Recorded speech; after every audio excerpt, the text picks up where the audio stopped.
Mishra study class इस YouTube channel पर आप सभी का हार्दिक स्वागत है। आज हम कक्षा छठी विषय मराठी शिकू मराठी आनंदाने इस पाठ्यपुस्तक की कविता नंबर 4 आम्ही महाराष्ट्र कन्या इस कविता के बारे में जानकारी प्राप्त करने वाले हैं। इसके लिए वीडियो आप पूरा देखें, अंत तक देखें ताकि आपको ये कविता अच्छे से समझ में आए, इसका भावार्थ आपको समझ में आए और परीक्षा में आपको अच्छे से अच्छे अंक आप ला सकें। चले हम कविता देखते हैं। अम्मी महाराष्ट्र कन्या। अम्मी महाराष्ट्र कन्या मतलब क्या? हम सब महाराष्ट्र की कन्या मतलब बेटियां हैं। अम्मी महाराष्ट्र कन्या, माय मराठी आमची। हम सब महाराष्ट्र की बेटियां हैं और हमारी मातृभाषा मराठी है। मातृभाषा मतलब क्या? मदर टंग हमारी कौन सी है? मराठी है। स्वर्गाहुनी आम्हाला माया मराठी भूमीची मतलब हमें हमारी इस मराठी मातृभूमि मतलब महाराष्ट्र का प्रेम स्वर्ग से भी बढ़कर प्यारा और श्रेष्ठ लगता है। काळा सह्याद्रीचा कडा। काळा सह्याद्रीचा कडा मतलब क्या? जो सह्याद्री पर्वत की काली चट्टानें, कळसुबाईचे शिखर। और ये सह्याद्री पर्वत में जो कळसुबाई नाम का पर्वत है, शिखर है, वह हमारे महाराष्ट्र में सबसे बड़ा पर्वत है, शिखर है। कृष्णा भीमा गोदे संगे आहे आमचे माहेर। कृष्णा भीमा गोदे संगे, देखो ये नदियों के नाम है। कृष्णा, भीमा तथा गोदावरी जैसी पवित्र नदियों के साथ बसा यह सुंदर प्रदेश ही हमारा क्या है? मायका है। मतलब क्या? माहेर है। माहेर मतलब क्या? मायका है। चलो आगे देखते हैं। मुक्ता जना जागविते भोळ्या भक्तीने पहाटे, जिजा लक्ष्मी शिकविते आम्हा स्वातंत्र्याची गीते। अभी देखो तीसरे पैराग्राफ में हमें क्या बोला है? मुक्ता जना जागविते। मुक्ता जना ये क्या है? संतों के नाम है। यहाँ पर आपको दिख रहा है ये ज्ञानेश्वरी आपको दिख रही है, मुक्ताबाई दिख रही है, जनाबाई दिख रही है। तो ये संत मुक्ताबाई और संत जनाबाई अपनी निश्चल मतलब भक्ति से रोज सुबह समाज को जगाती है। भोळ्या भक्ति ने पहाटे। पहाटे मतलब क्या? बहुत सुबह, सवेरे ये जगाते हैं। किससे? उनके भक्ति गीतों से पूरा जो माहौल है सवेरे का वो भक्तिमय हो जाता है।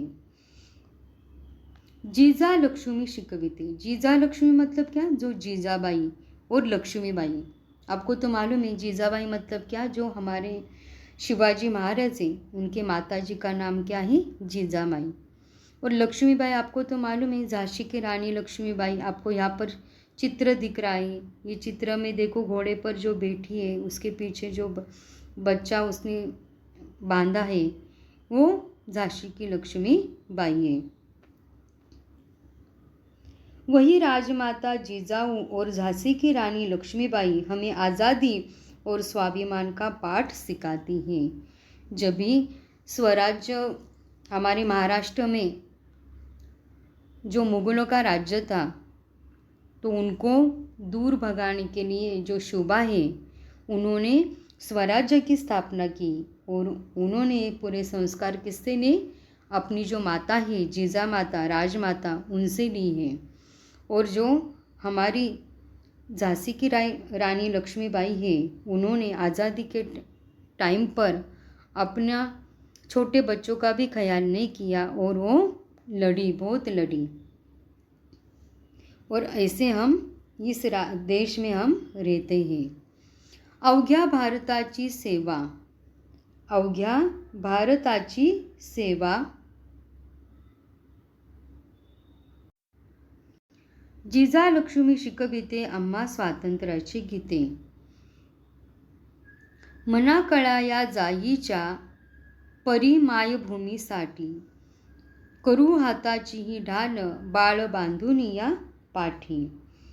चाहे लोग हमें जाई के फूल जैसे कोमल कलिया समझें। अभी देखो पुराने ज़माने में हमारे पूरे देश में जो महिलाएं स्त्री है उनको एक कोमल समझते थे। उनको लगता था कि ये महिला कुछ नहीं कर सकती, पर उन्होंने अपनी ताकत दिखा दी। जैसे उदाहरण है जिजामाता, झांसी की लक्ष्मीबाई। उन्होंने बोला है कि चाहे लोग हमें जाई के फूल मतलब जास्मीन के फूल जैसे हमें कोमल कलियां समझे, लेकिन अपनी मातृभूमि की रक्षा के लिए हम अपनी पीठ पर बच्चे को बांधकर जैसे रानी लक्ष्मीबाई की तरह अपने हाथों की ढाल बना लेगी और डटकर मुकाबला करेगी। हाताची ही ढाल बाळ बांधून या पाठी। आपको चित्र में दिख रहा है जैसे रानी लक्ष्मीबाई ने जब ये लड़ाई के टाइम पे अपने छोटे बच्चों को भी आप पीठ पर बांध लिया और उसने लड़ाई की। अवघ्या भारताची सेवा बाणा आमुचा मराठी, प्राणतळ हातावरी सर्वांसाठी देशासाठी। पूरे भारत देश की सेवा करना ही हम मराठियों का मुख्य स्वाभिमान। मतलब बाणा मतलब क्या? स्वाभिमान, हमारा स्वाभिमान और संकल्प है। अपने देश और देशवासियों की रक्षा के लिए हम अपनी प्राणों को हमेशा हथेली पर रखने के लिए तैयार है। इसलिए बोला है कि अवघ्या भारताची सेवा मतलब हमारे देश की सेवा करना हमारा मराठियों का मुख्य स्वाभिमान है, कर्तव्य है। प्राण तळ हातावर, प्राण मतलब हमारे प्राण चले गए तो भी हम क्या करेंगे? हमारी देश की रक्षा करेंगे, सुरक्षा करेंगे। सर्वांसाठी देशांसाठी मतलब सबके लिए, हमारे भारत देश के लिए हम सदैव तैयार हैं। देखो इस प्रकार हमने सरल हिंदी में जो हम अम्मी महाराष्ट्र कन्या इस पोयम का हमने भावार्थ देखा। तो आपको इसमें कुछ डाउट हो तो कमेंट बॉक्स में ज़रूर बताना। चलिए अब देखते हैं कि ये कविता किसने लिखी है। अम्मी महाराष्ट्र कन्या ये कविता है किसने लिखी है? पद्मा गोळे इन्होंने लिखी है। ये प्रसिद्ध कवयित्री, लेखिका, नाटककार है और इन्होंने प्रस्तुत जो कविता है उसमें उन्होंने क्या बताने का, स्वर्गाहूनही श्रेष्ठ वाटणाऱ्या मातृभूमीचे, मातृभाषा मराठी विषयीचे ज्वाज्वल प्रेम मुलांच्या मनात निर्माण व्हावे असे या कवितेतील वर्णन आहे।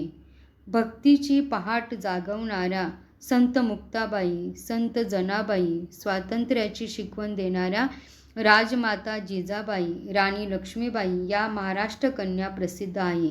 त्यांच्याविषयीचा अभिमानही या कवितेतून सहजपणे व्यक्त झालेला आहे। जैसे संत मुक्ताबाई, जनाबाई, तसेच जो आज़ाद की हमें पाठ पढ़ाने वाले राजमाता जिजाबाई, रानी लक्ष्मीबाई, ये क्या है? सब महाराष्ट्र की कन्या ही, महाराष्ट्र की बेटियां हैं। और इस कविता में उन्होंने हमें देश के बदल, महाराष्ट्र के बदल उन्होंने प्रेम व्यक्त किया है। अब इस पोएम में कौन से नए शब्द आए? हाताची ढाल करणे मतलब क्या? शास्त्र शिवाय लढणे किंवा प्रसंगाला सामोरे जाने। हाताची ढाल करणे मतलब जो हाथ में शस्त्र भी न हो, हमारी ताकत, पूरी ताकत से लड़ना है। बाणा मतलब क्या? मूल स्वभाव, एक संकल्प किया है हमने। प्राण तळ हातावर घेणे मतलब क्या?